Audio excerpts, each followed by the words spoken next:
Lord of the Mysteries. Chapter 203. Mutant. Klein opened the letter, feeling both expectant and nervous before he began reading Isaac's reply. I thought about a few possibilities regarding the scenario you described, and I remembered a few things about vampires and mutants. Natural vampires were already on the brink of extinction before the dragons and giants bowed out of the stage of world history. Later on, they might occasionally be discovered. The vampires we usually talk about, as well as those mentioned in folklore, are more similar to Beyonders.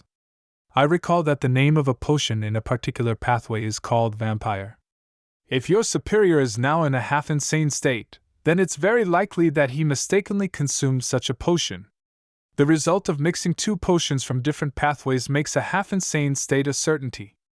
Yes, I vaguely remember the pathway of the Evernight, which is also the sleepless pathway as you know it, can be interchanged at high sequences with the pathway of death and the pathway of giants. But it doesn't include the vampire pathway.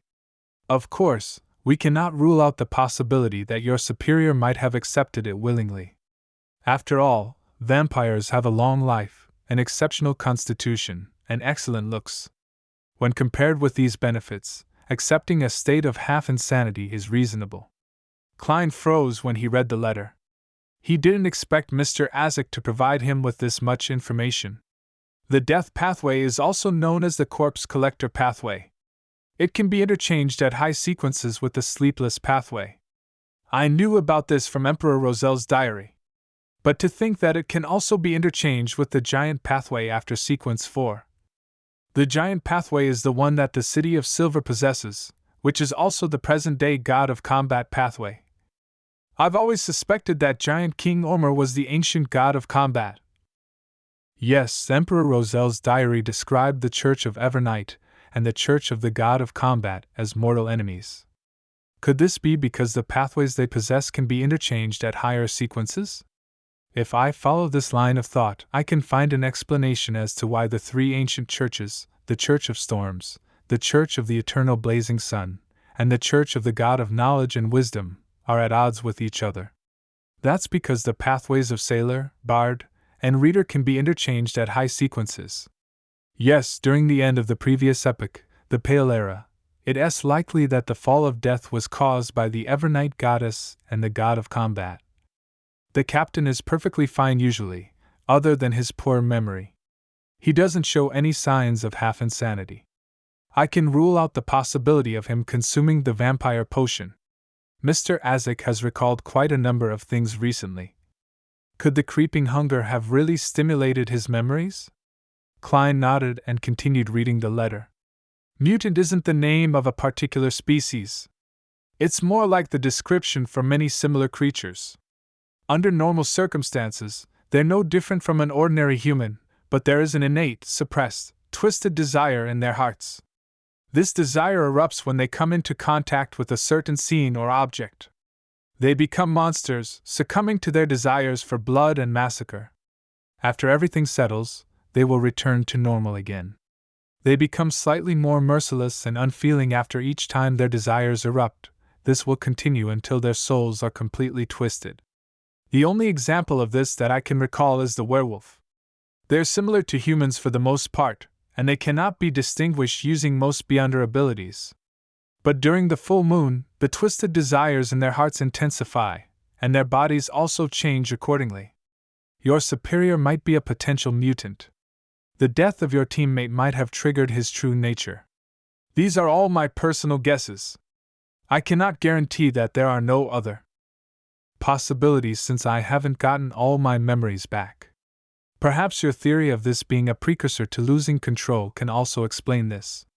There's no saving him whether he has consumed the vampire potion or if he's a mutant. Of course, many people have theorized that mutants were originally ordinary human beings, but were put under a strange curse or corrupted by some evil god or devil, and thus transform into a different monster under certain circumstances. Also, I'm not too sure if you can treat him when you notice the warning signs of losing control. I would advise that you report this directly to your superior's superior and hope that there's still time.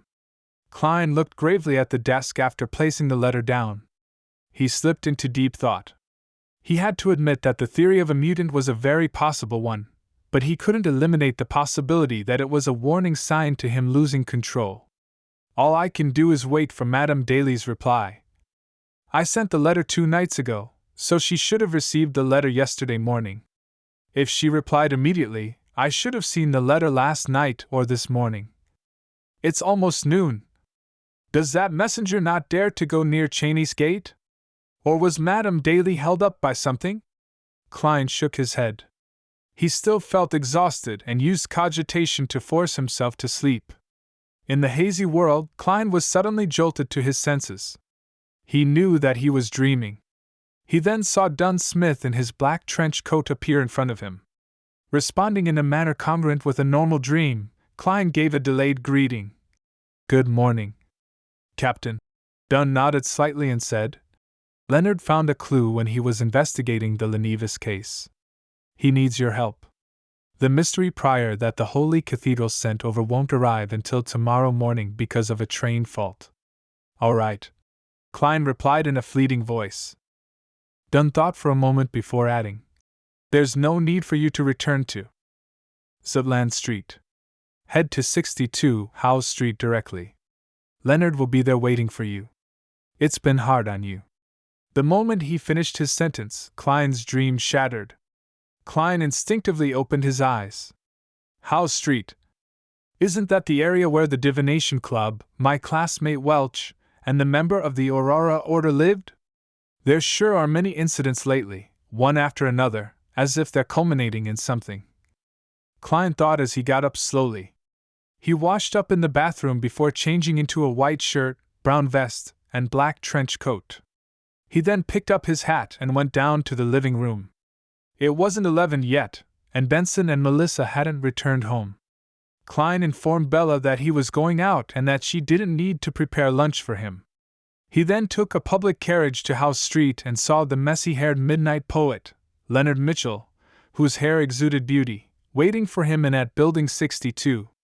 Leonard was still in a thin white shirt despite the chilly September weather. He had paired it with beige pants. He swept his green eyes at Klein. This might be the building rented by Lenevis under a false name. "How did you figure it out?" Klein asked out of curiosity. Leonard pointed to his head. "Since you found a clue from Hood Eugen and suspected that Lenevis was likely connected to that member of the Aurora Order, the cloth merchant Sirius Arapis, I had to change my line of thinking after my normal investigations revealed nothing. I started investigating the Aurora Order. The previous report told me that Sirius had interactions with many of the residents on House Street, so I searched every one of them and found a problem with this one."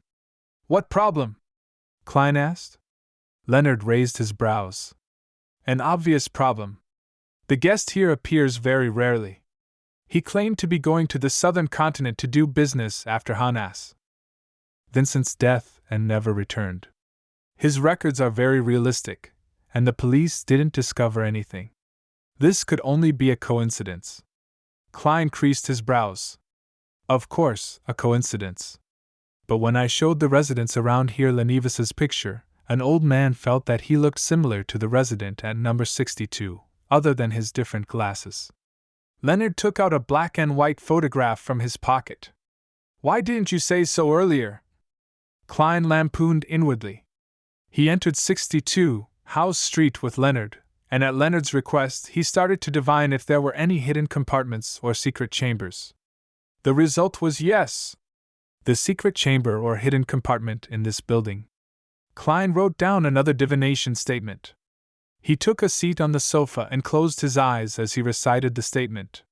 7 times later, he entered a dream. His vision was blurry. In the blurry world, Klein saw a wooden bookshelf. He saw rows upon rows of books. He saw that one of the books had been taken away. He saw the wooden surface beside the book open, revealing a hidden compartment. The scene quickly disappeared as Klein opened his eyes and told Leonard. In the study. Klein wound the topaz pendulum around his wrist and followed Leonard into the study. He saw the wooden bookshelf he had seen in his dream. "Pull out that book, the place it's covering has a hidden compartment." Klein pointed at the book nearest to the sides. "So it's here." I couldn't find anything when I searched the place, and I had no choice but to return to Zutland Street to request for help. Leonard grumbled as he walked over. He pulled out the book Klein had pointed out. After searching the area, he finally found the mechanism to open the hidden compartment. A letter lay silently in the hidden compartment. A letter? Lenevis hid a letter here? Klein found it extremely strange. After he divined to see if there was anything dangerous within the letter and received a negative answer, Leonard picked up the letter and opened the unmarked envelope. Leonard pulled out the letter within and unfolded it. Klein leaned forward to get a look of its contents. All he saw were the first few paragraphs of the letter. Ha ha ha, congratulations! Congratulations on finally finding this letter! This means that you're not too stupid, nor too slow. You qualify to take part in this game of life and death that I've designed. Child laborers that died before their time. Factory workers who seldom lived past 10 years after entering the factory because of their working conditions. Female workers who risk severe illnesses for a meager salary. I see boundless resentment surrounding every factory, turning the surroundings oppressive and gloomy. This is the worst of times, and also the best of times. Our game shall take place under such a setting. Fools, prepare yourselves, I'm going to issue you a hint.